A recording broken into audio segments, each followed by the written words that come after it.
Selamat berjumpa kembali dengan saya Cing Sunandi dalam channel yang mudah-mudahan menginspirasi ini. Kali ini saya akan berbagi tentang bagaimana cara mengisi esai dalam pendaftaran guru penggerak. Sepengalaman saya ya. Yang pertama, Bapak Ibu tentunya harus mempunyai minat atau motivasi untuk mengikuti pendidikan guru penggerak. Saya sendiri kenapa mengikuti pendidikan guru penggerak atau daftar guru penggerak, awalnya hanya tertarik dengan namanya saja, guru penggerak gitu kan. Ini menurut saya unik gitu ya. Jadi guru penggerak itu apa sih gitu. Sehingga ketika ada kesempatan saya daftar, alhamdulillah lulus gitu. Yang pertama adalah siapkan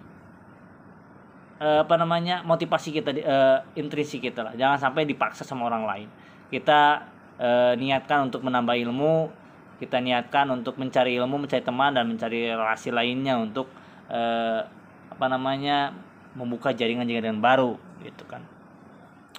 Yang selanjutnya menurut saya ketika kita mengisi esai dalam pendaftaran guru penggerak adalah kita harus siap dengan imajinasi kita, dengan ingatan kita. Karena dalam esai tersebut banyak sekali tuntutan jumlah karakter yang sangat banyak. Ada yang 500, ada yang 1000, bahkan ada yang lebih gitu kan. Mungkin ada 1500 gitu kan. Ya, ini menuntut kita untuk berimajinasi dan bagaimana kita merangkai kata supaya bisa memenuhi target tersebut.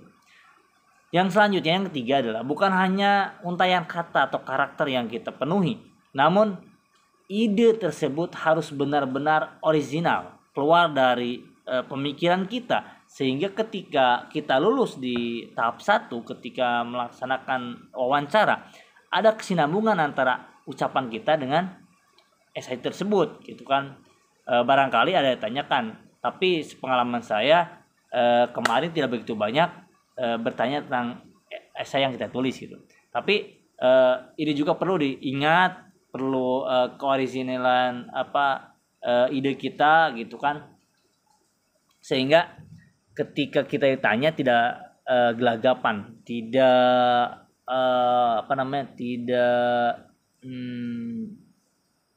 siwah lah, tidak grogi gitu kan, sehingga ide-ide tersebut masih ada dalam kepala kita.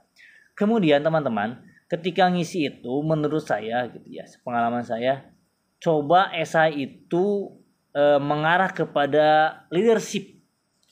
Bagaimana kita menjadi seorang pemimpin. Kenapa? Karena guru penggerak itu disiapkan untuk menjadi pemimpin pembelajaran.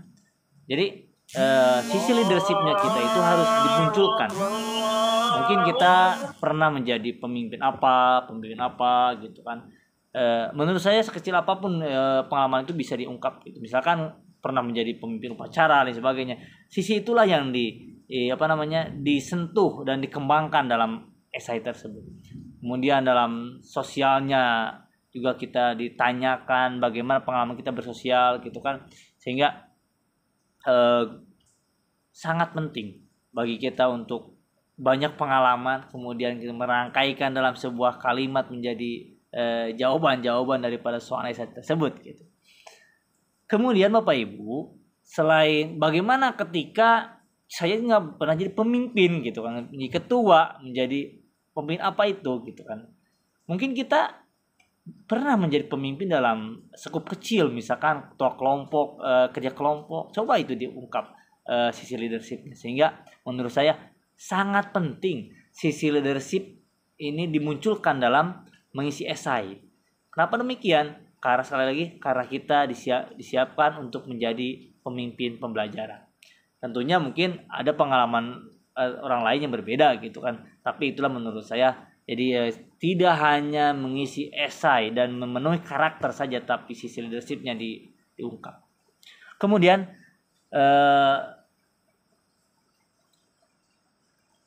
juga dalam mengisi esai itu harus tenang ya, santai waktunya, jangan terburu-buru gitu kan, sehingga antara esai yang satu dengan yang selanjutnya itu ada kesinambungan ya.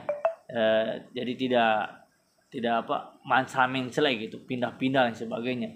Tapi menurut pengalaman kemarin, antara soal yang 1 sampai 5 itu dan anak-anaknya itu menurut saya ada kesinambungan tersendiri gitu. Jadi mungkin itu dari saya, dan mangga barangkali ada